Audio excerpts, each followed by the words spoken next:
Pues vamos a orar y vamos a poner este tiempo en manos del Señor. Gracias, bendito Señor, por esta noche. Gracias por permitirnos tener este tiempo para estudiar tu palabra. Gracias por poder continuar, Señor, con lo que dejamos en diciembre. Y Señor, que tú nos puedas seguir hablando a través de estos profetas menores que nos quedan. Te lo pedimos, Señor, en el nombre de Cristo Jesús. Amén. Pues estábamos en Zacarías y vamos a continuar. Lo dejamos en el capítulo 12. Solo nos quedan 2 capítulos. No sé si hoy vamos a poder ver los 2.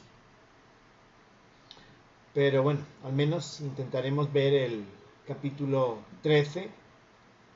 Pero quiero hacer primero un repaso, un recordatorio de lo que vimos a través de los 12 primeros capítulos. Zacarías se dividía en 3 partes. La primera parte era del capítulo 1 hasta el capítulo 8. Y esa primera parte hablaba acerca de la fidelidad de Dios y de la venida del reino. Entonces, habíamos visto acerca de esa fidelidad, de cómo Dios llama a su pueblo a volverse a Él. Se parecía mucho al discurso de Ageo. Vimos la segunda parte del capítulo 1, verso 7 hasta el capítulo 6. Vimos las 9 visiones o las 8 visiones y el oráculo, ¿no? Y vimos a través de esas visiones y del oráculo que apuntaban hacia la restauración del sacerdocio a través de Josué y del reino a través de Zorobabel, de sus descendientes. Y esto era pues a la vista de que nosotros ya conocemos el Nuevo Testamento.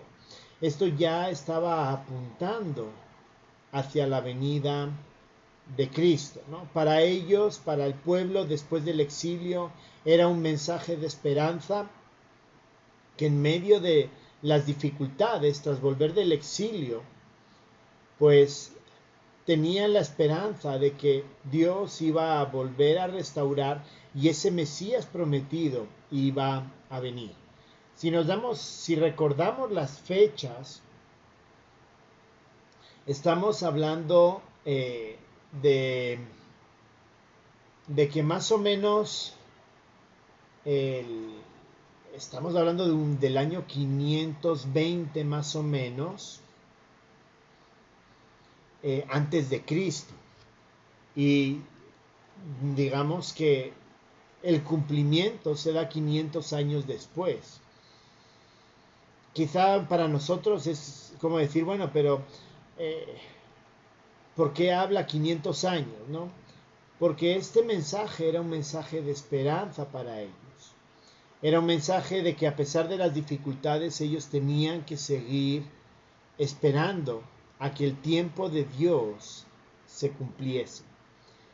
Y era una forma, y es muy parecido a la forma que nosotros vemos la escatología, es decir, los últimos tiempos, una forma de mantenerlos en cierta tensión de esperar.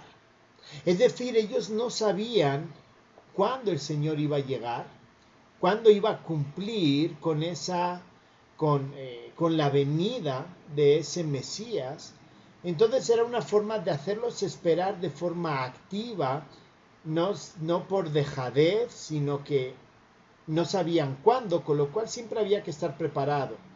Y eso es una perspectiva que corresponde mucho a la forma en que nosotros vemos la escatología, los últimos tiempos.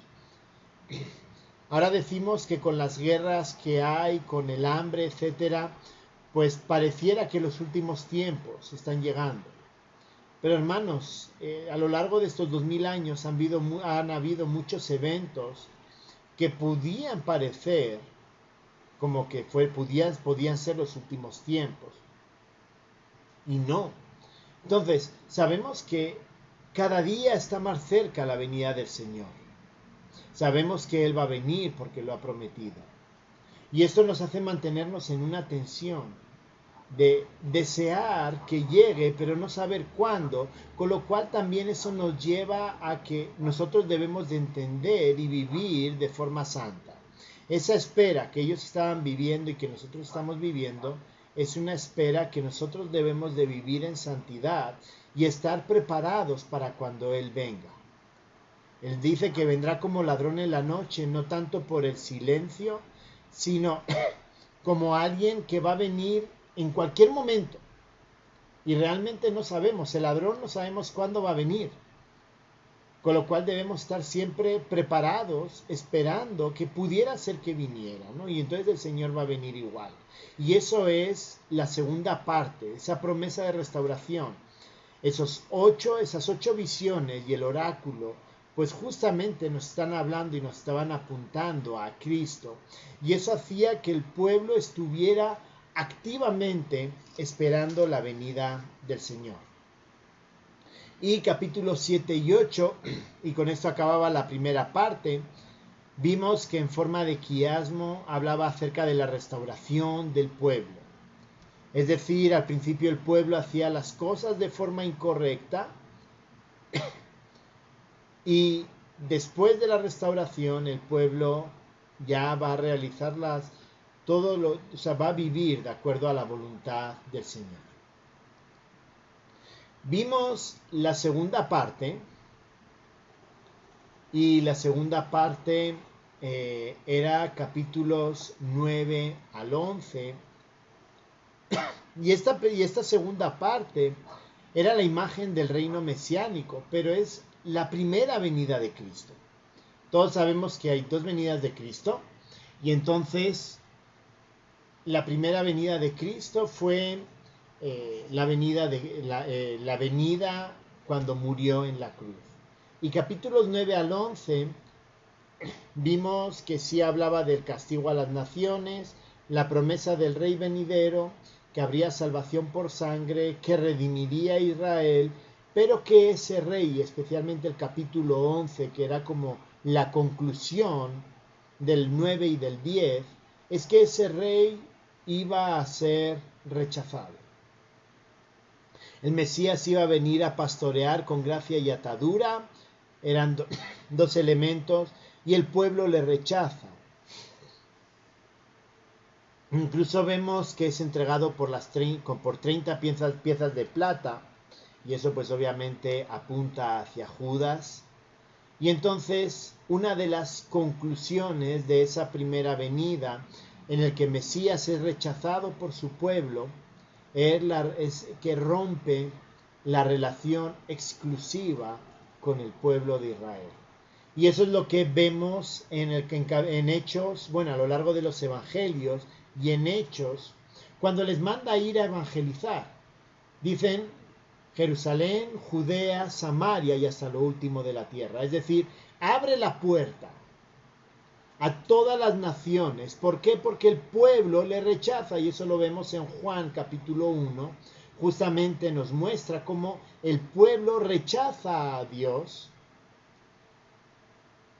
rechaza a Jesucristo como su Mesías, y entonces cuando muere y resucita, y viendo que el pueblo no responde a esa gracia y a ese deseo del cuidado pastoral, entonces lo abre la posibilidad a las naciones. Así que la segunda parte, capítulo 9 al 11, es acerca de la imagen del reino mesiánico, pero en relación a la primera venida de Cristo, que no vino a reinar físicamente en la tierra, sino a salvar al hombre del pecado, del poder del pecado a través de su muerte en la cruz, y sí vino a reinar, pero no en la tierra. Ahora está a la derecha del Padre como un hombre con el cuerpo restaurado en plenitud, está ahí reinando. Así que Jesucristo sí está reinando, pero digamos de momento no como el pueblo de Israel esperaba. Y comenzamos a ver el capítulo 12 de la tercera parte, que es 12 al 14, Y en el capítulo 12 vimos la imagen del reino mesiánico, pero ya en la segunda venida. Es decir, cuando el Señor venga a reinar. Y hablamos de que este reinado tenía que ver con el milenio. Es decir, nuestro milenio es la expectativa. Cuando ellos están hablando de ese reinado, es la primera parte.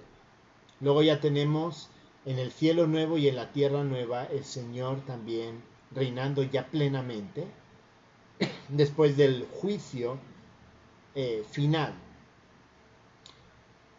Entonces, esta parte, capítulo 12 al 14, habla de la segunda venida. Capítulo 12 estuvimos viendo cómo Dios liberaba a Jerusalén y su pueblo se vuelve. Y eso es algo que se da en el milenio. El Señor ya establece su trono en Jerusalén. El pueblo es liberado, va a haber muchos creyentes, muchos judíos que vayan a creer, va a haber muchos gentiles también que vayan a creer durante ese tiempo. Y hay algo que realmente nos llamó la atención y era versos 10 al 14. Y era que el pueblo se arrepintió o se arrepiente de sus pecados y vuelve al Señor. Y eso es algo que debemos, que el mismo libro de Apocalipsis ya también lo señala, pero los profetas también lo vemos, es que cuando Él reine muchos judíos van a creer, y ojo, muchos gentiles también. Ezequiel habla también acerca de cómo los extranjeros llegarán a Jerusalén, que no tendrá murallas. Por eso cuando Nehemías construye las murallas,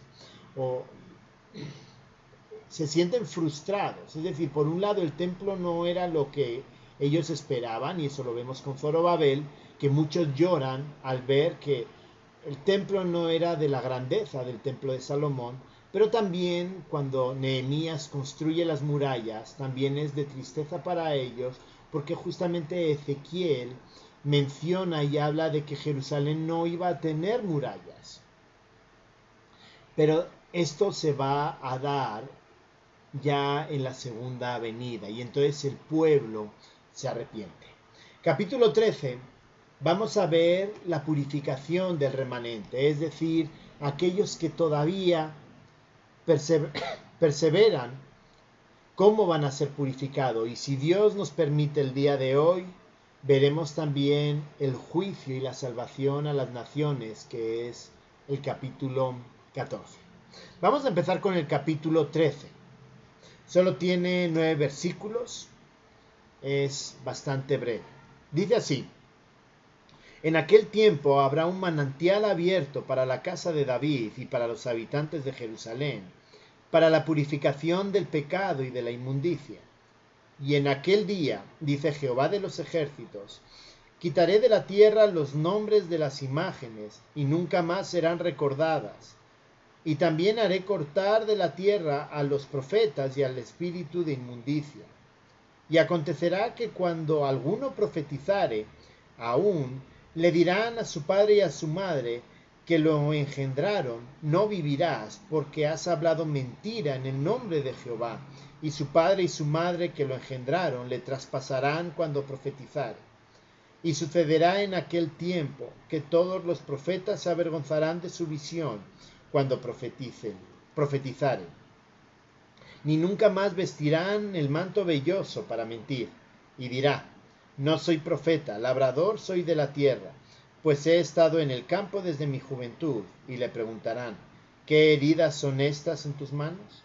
Y él responderá: con ellas fui herido en casa de mis amigos. Vamos a leer esta primera parte hasta el verso 6 y luego continuamos 7 al 9.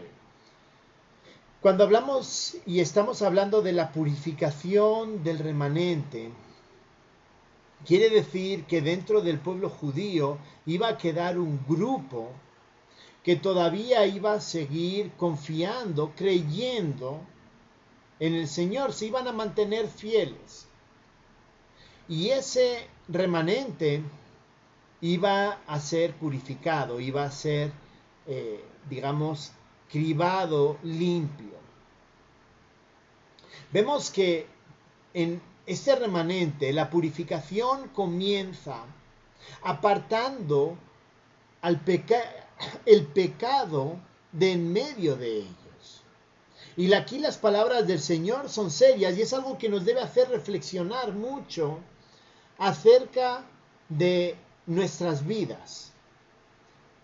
Aunque está hablando de manera escatológica, es decir, de manera futura hacia el milenio, pero esto nos debe empezar a hacer reflexionar a nosotros acerca de nuestra pureza hoy día. A ellos está hablando que lo va a purificar y lo que va a hacer es quitar todos los ídolos, todas las imágenes, y dice que nunca más será recordado, y dice, haré cortar de la tierra a los profetas y al espíritu de inmundicia. Si se dan cuenta, el Señor va a actúa contra aquellos que llevan al pueblo a pecar. Y entonces esto para nosotros debe ser una reflexión acerca de cómo estamos viviendo nosotros. Si el Señor en el milenio se va a preocupar de que el pueblo realmente le siga a Él y le obedezcan y se sujeten a Él, pues esto debe ser algo que nos debe llevar a nosotros a comprender la santidad de Dios. Dios no va a aceptar o no acepta otro ídolo en nuestras vidas. Dios no acepta otro Señor en nuestras vidas. Dios no acepta que se hable y se digan cosas que no son, que afectan a la santidad de Dios. Y vemos que a través de las denuncias, Dios va a ejercer la justicia contra ellos. Y eso es algo que nos debe hacer pensar a nosotros. La verdad, nos debe hacer pensar a nosotros en relación a este aspecto. Hermanos, somos llamados a ser buenos testigos del Señor. Somos llamados a no tener otros ídolos. Y hermanos, tener ídolos es sencillo. Tener ídolos es sencillo. Tener ídolos es quitarle el lugar a Dios, el lugar que Él se merece. Hablábamos este domingo hablando acerca de la iglesia. Hablábamos acerca de nuestro carácter y cómo ese carácter se veía o se ejemplificaba a través de nuestra dedicación al Señor, a través de los demás. Es decir, primero mi carácter tenía que ver acerca de la palabra de Dios, conociendo a Dios en nuestras vidas para que Dios sea el Señor, y entonces veíamos acerca de actuar. Y es justamente lo que nos está llamando aquí, es que Dios realmente debe ser el centro de nosotros y no debe de quitarnos en ningún momento esa prioridad, ese ser el número uno. Así que tenemos esa primera parte donde para purificar al pueblo, Dios va a quitar a los ídolos y a los falsos profetas. Como les decía, esto nos debe llevar a reflexionar, aunque está hablando acerca del milenio, nos debe llevar a reflexionar acerca de nuestras vidas, realmente cómo lo estamos viviendo. ¿Realmente el Señor es nuestro Señor?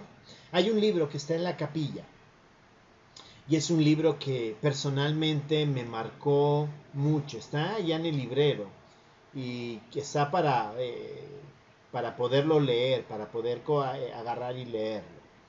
Se llama El Señorío de Cristo y justamente es un libro que trata acerca de eso, acerca de cómo Cristo realmente es el Señor de nuestras vidas. No hay ídolos y realmente hablamos la palabra de Dios. Pero esa es la primera parte para la purificación del remanente. Pero hay una segunda parte, de versos 7 al 9. Y es que hay un juicio contra los pastores y además ejecuta esa purificación. Versos 7 al 9 dice: levántate, oh espada, contra el pastor y contra el hombre compañero mío, dice Jehová de los ejércitos. Hiere al pastor y serán dispersadas las ovejas, y haré volver mi mano contra los pequeñitos. Y acontecerá en toda la tierra, dice Jehová, que las 2/3 partes serán cortadas en ella, y se perderán, mas la tercera quedará en ella. Y meterá en el fuego a la 1/3 parte, y los fundiré como se funde la plata, y los probaré como se prueba el oro. Él invocará mi nombre, y yo le oiré, y diré: pueblo mío, y él dirá: Jehová es mi Dios. Si nos damos cuenta, en primer lugar, dentro de esta purificación hay un juicio contra los pastores.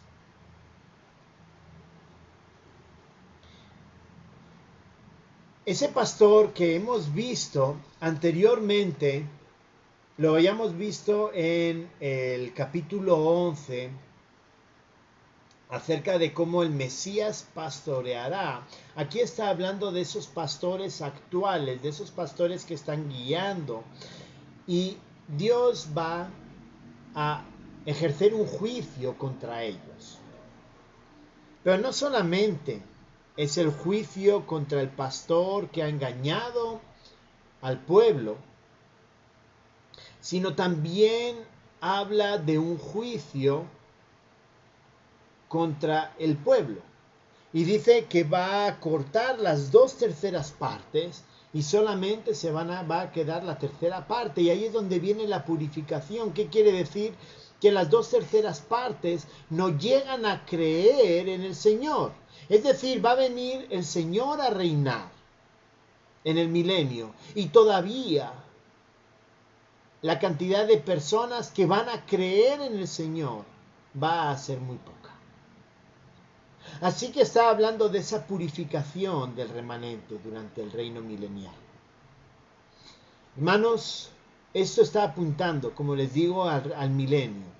Pero esto nos debe hacer reflexionar a nosotros de la importancia de purificarnos y de sujetarnos al Señor. Necesitamos mantenernos firmes. Miren la santidad de Dios. La santidad de Dios es tan grande. En medio de todo, la santidad de Dios es tan grande y el pecado del hombre es tan fuerte que el Señor ejerce juicio contra ellos. Y hermanos, hablamos mucho del amor y el amor es algo fundamental, pero también debemos recordar el juicio. En la purificación, cuando hay ese juicio para rescatar a aquel que realmente cree. Y cuando habla de purificar, verso 9 dice: y meteré en el fuego a la 1/3 parte y los fundiré como se funde la plata y los probaré como se prueba el oro. Es decir, los va a meter en situaciones complejas. Es decir, va a hacer juicio contra ellos y ese juicio va a purificar y realmente van a demostrar que sí aman al Señor. Y entonces dice: Él invocará mi nombre y yo les oiré. Así que vemos esta primera parte hablando del reino milenial, del reino mesiánico, cómo Dios va a purificar. Y esto pues nos habla a nosotros, nos habla de esa santidad de Dios para nuestras vidas. Y debemos de comprender que Dios es un Dios justo. Y eso nos debe de llevar a nosotros, justamente, a vivir vidas piadosas, vidas que agradan a Dios. Como veíamos el domingo, desarrollar el carácter del Señor. El Señor no es que no le importen las actividades, Él obviamente quiere que le sirvamos. Pero antes de servir, Él primero quiere que tu carácter y el mío se sujete y sea conformado a la imagen de Él. Él está en el trono como una persona. Él es tiene cuerpo, está a la derecha del Padre, tiene cuerpo, pero tiene un cuerpo glorificado. Y Él tiene ese carácter perfecto y Él quiere que nos parezcamos a Él. Él quiere que nos vayamos purificando. Vamos a dejarlo aquí, aunque hoy ha sido un poquito más breve.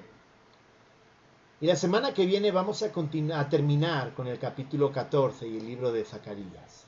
Y me gustaría terminar la semana que viene comprendiendo cómo Zacarías, a través de estos mensajes que apuntan al pueblo en ese momento, que apuntan a la venida de Cristo, a la primera venida de Cristo, y lo que estamos viendo a la segunda venida de Cristo, apuntan y es un mensaje de esperanza para el pueblo.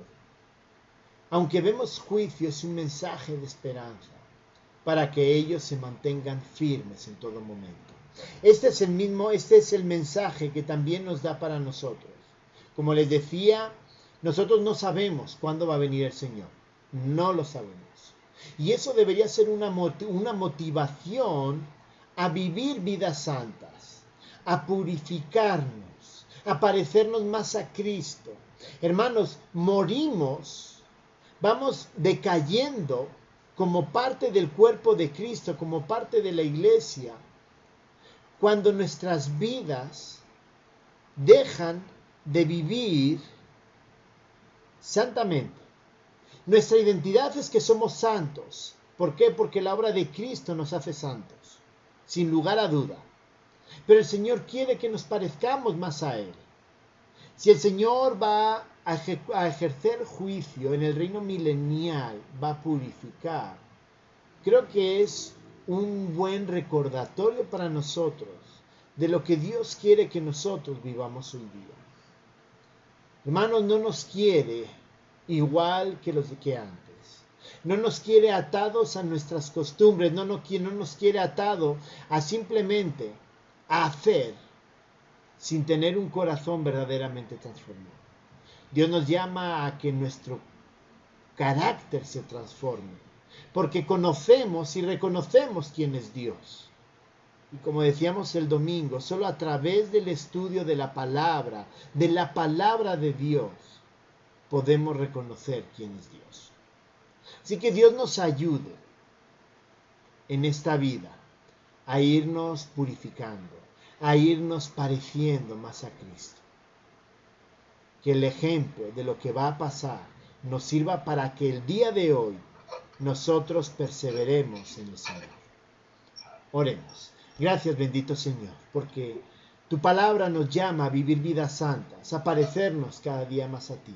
Señor, somos santos, perdonados, somos hijos tuyos, porque tú nos has salvado, porque tú nos has justificado legalmente, somos justos delante de ti a través de la obra de Cristo en la cruz. Pero tú no deseas que solo nos quedemos así. Tú deseas que nos vayamos transformando, cambiando, porque en la medida que te conocemos quién eres tú, tu carácter, tú quieres que nos vayamos transformando. Señor, tú vas a ejercer juicio para purificar a tu pueblo en el milenio. Y tú mismo lo dices, 2/3 partes van a perecer, solo vas a perseverar, a purificar la 1/3 parte. Señor, que este mensaje de juicio nos ayude a nosotros a buscarte a ti, sinceramente, a ser transformados. Te lo pedimos en el nombre de Cristo Jesús. Amén.